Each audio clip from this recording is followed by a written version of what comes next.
llama Derecha-Izquierda.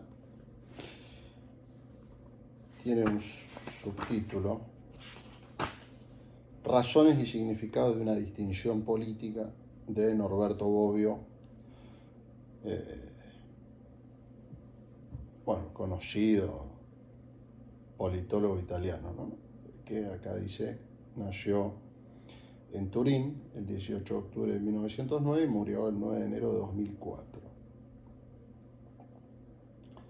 Esta es una obra interesante porque es una de las fundamentaciones más sistemáticas de estos conceptos políticos, ¿no? Hay otra literatura, por supuesto, pero creo que es un libro significativo, ¿no? Que escribió Bobbio intentando rebatir los que señalan que no es útil que la distinción entre derecha e izquierda, ¿no? La primera versión es de Ediciones, el año 1994, o sea, un momento, digamos, de hegemonía de lo que se ha dado a llamar el neoliberalismo, y por lo tanto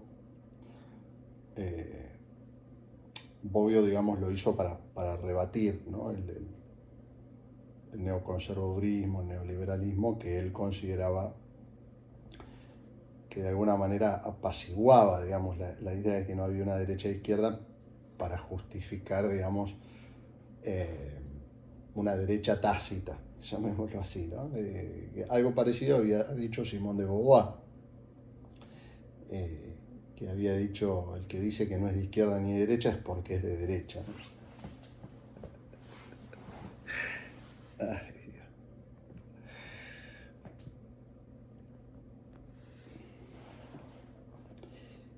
Dios. Pero bueno, ahora creo que se está dando una situación distinta, ¿no? Porque han tomado fuerza lo que llaman las nuevas derechas y no tienen problema en llamarse derecha, ¿no?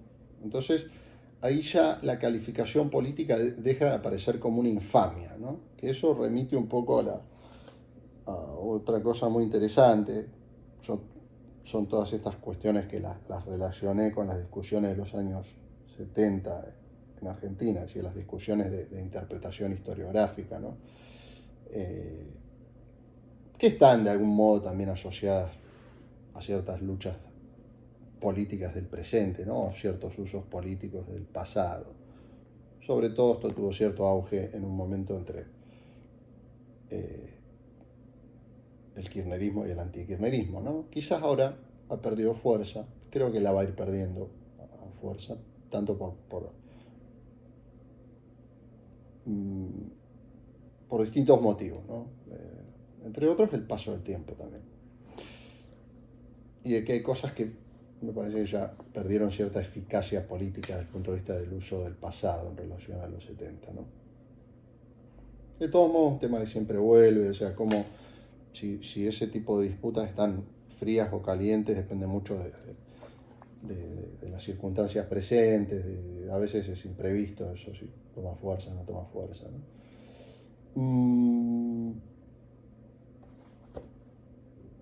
Decía lo de las luchas nominativas de Bourdieu, ¿no? Bourdieu dice: en las luchas políticas siempre hay una lucha nominativa, ¿no? ¿Cómo clasifico a mi enemigo, a mi adversario?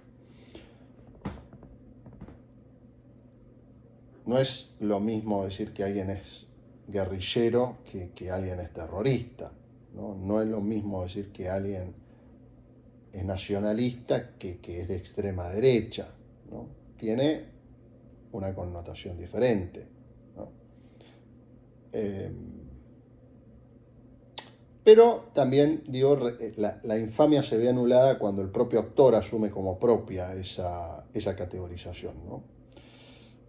El sentido infamante, ¿no? Es decir, si un término muy utilizado para infamar, digamos, es el término populista. Ahora, si el que es populista se reivindica como populista, el carácter infamante de la categorización ajena se ve reducido, ¿no? Justamente por ser asumido como propio por el propio actor. Algo de eso hizo Laclau cuando planteó la idea de la razón populista, ¿no?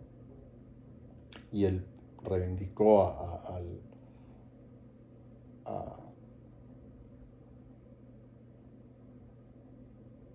lo que llamaba una política populista, ¿no? Bueno, podríamos discutir lo de la CLOP, pero es otro tema. Pero digo, refiriéndome a esta cuestión, ¿no? Ahora bien,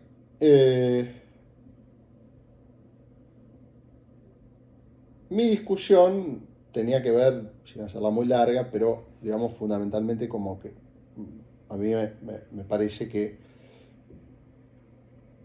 la idea de la izquierda peronista, que se ve mucho en las memorias también de los años 70, de cierta historiografía también, que asume posiciones muy cercanas a la izquierda peronista, a la visión del mundo, ¿no? de la izquierda peronista.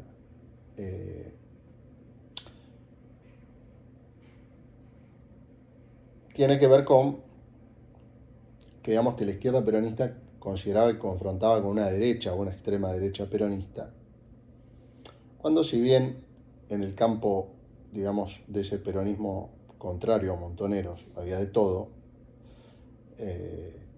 y había grupos efectivamente radicalizados y con algunos elementos nacionalistas muy marcados, en realidad eso tenía que ver fundamentalmente con no asumir que el conflicto del montonerismo era fundamentalmente con el peronismo tradicional, clásico, es decir, con Perón.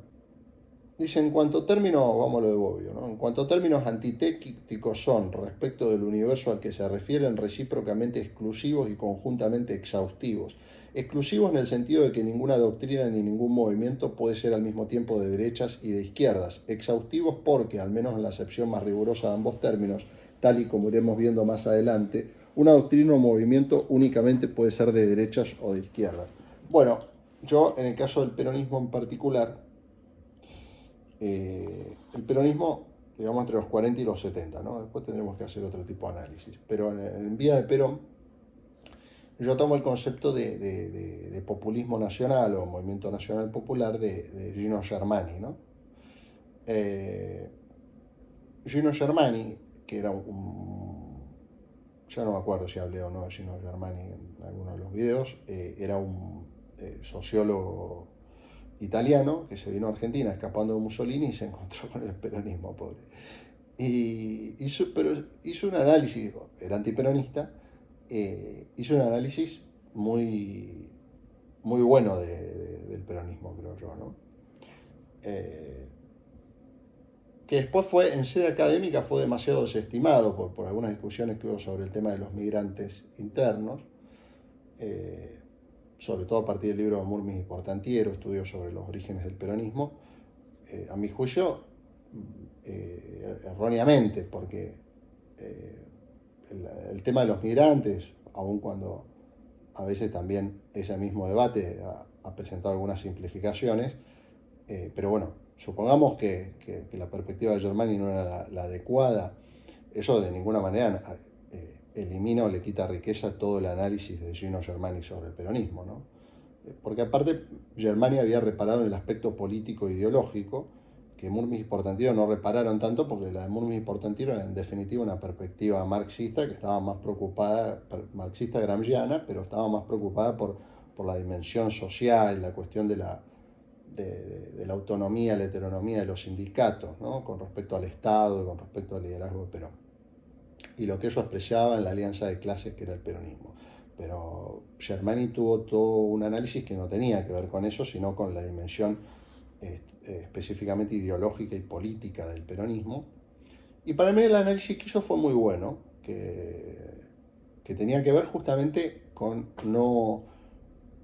no considerar, tampoco lo consideraba para el fascismo, Germani, muy explicativa la división entre izquierda y derecha, porque a partir de la Primera Guerra Mundial, para simplificarlo, Germani decía que justamente se produjo una imbricación y nuevos movimientos políticos, los cuales el fascismo europeo había sido una expresión predilecta, aunque no única, y después también los populismos latinoamericanos, claramente, donde en realidad había todo tipo de mixturas, ¿no? Decía Germani, bueno, antes, por ejemplo, el autoritarismo estaba más ligado a la derecha y sin embargo, bueno, de la aparición Antes también, pero digamos claramente la aparición del leninismo, del bolchevismo, bueno, no solo al autoritarismo, sino al totalitarismo, quedó ligado a la perspectiva comunista, ¿no? Aunque eso ya estaba en Marx, ya había una idea dictatorial, ¿no? Llamaba la dictadura del proletariado, lo llamaba Marx. Por lo menos como proceso de mediación, eso en la teoría, ¿no? Hasta conducir a una sociedad que supuestamente iba a ser libre, pero en el fin de los tiempos, ¿no? Cuando se diluyera el Estado y demás. El final de Marx, paradójicamente, tenía un punto de contacto con posiciones anarquistas y quizás libertarias en un punto, ¿no? Pero ese era el punto final. En el medio había toda una justificación en un sentido desde el realismo político, de lo que era una dictadura de clase, ¿no? Y también surgieron fenómenos que podrían asociarse a las derechas, como el fascismo, asumido, ¿no? Mussolini decía que el siglo XX es un siglo de derecha, el siglo del fascismo, ¿no? Mussolini admitía de derecha. Después tenía una cosa que también tomó Perón, que decía que los fascistas eran reaccionarios o revolucionarios según el momento, que eran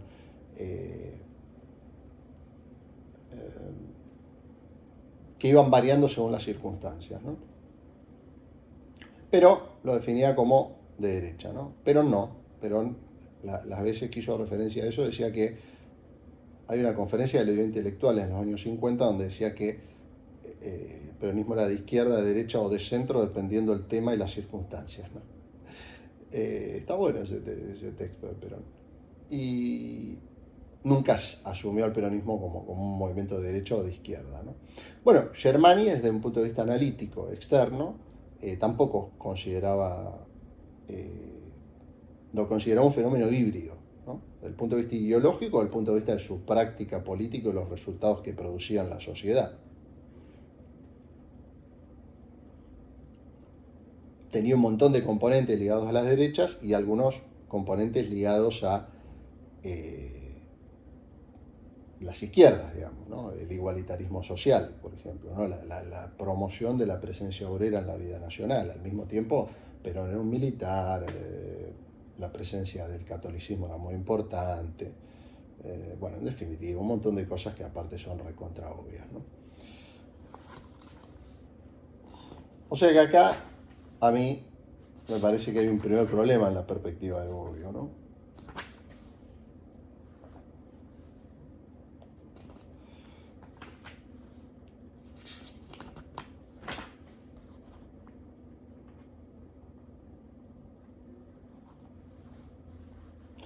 Bueno, después planteaba una diada también Bobbio entre extremismo y moderación, ¿no? Extremismo y moderado. Que es interesante el cruce que hace con, eh, la diada izquierda-derecha, ¿no? Según su perspectiva, dice. La diada extremismo-moderación no coincide con la diada derecha-izquierda en cuanto que obedece también ella, como veremos, a un criterio de contraposición en el universo político diferente del que implica la distinción entre derecha e izquierda, ¿no? Eso es interesante, porque puede haber... es más, los extremistas a veces forman parte de un universo común, ¿no? Por eso se combaten, ¿no?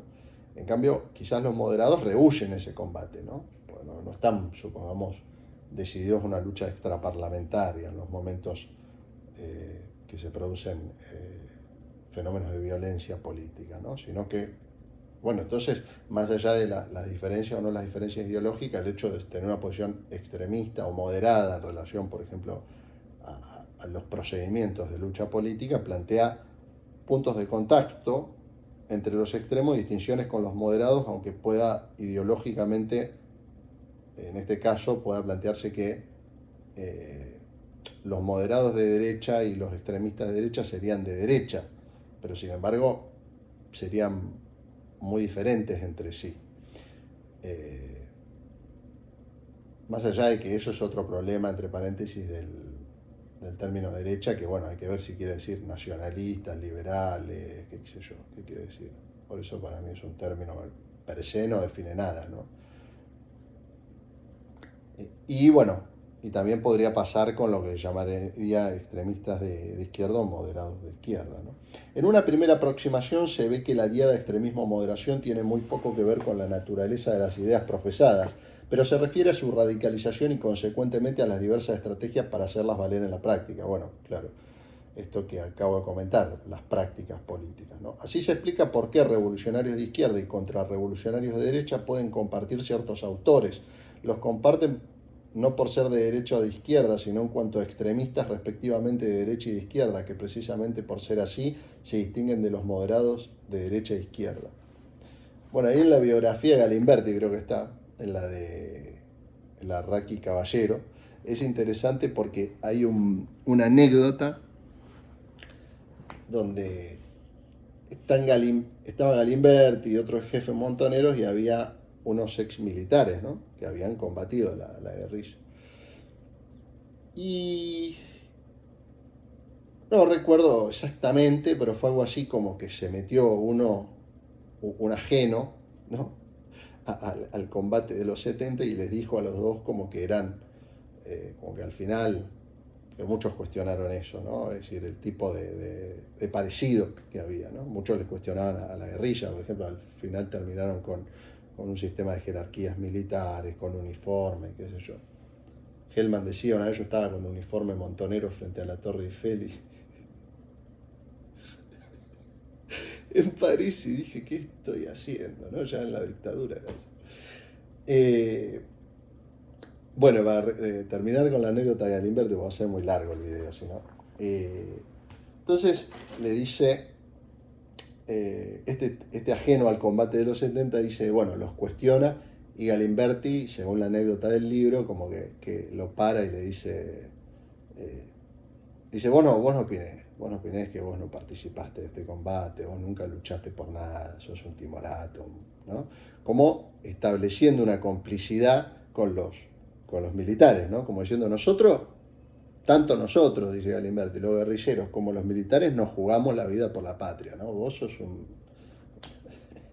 de otra categoría, digamos, ¿no?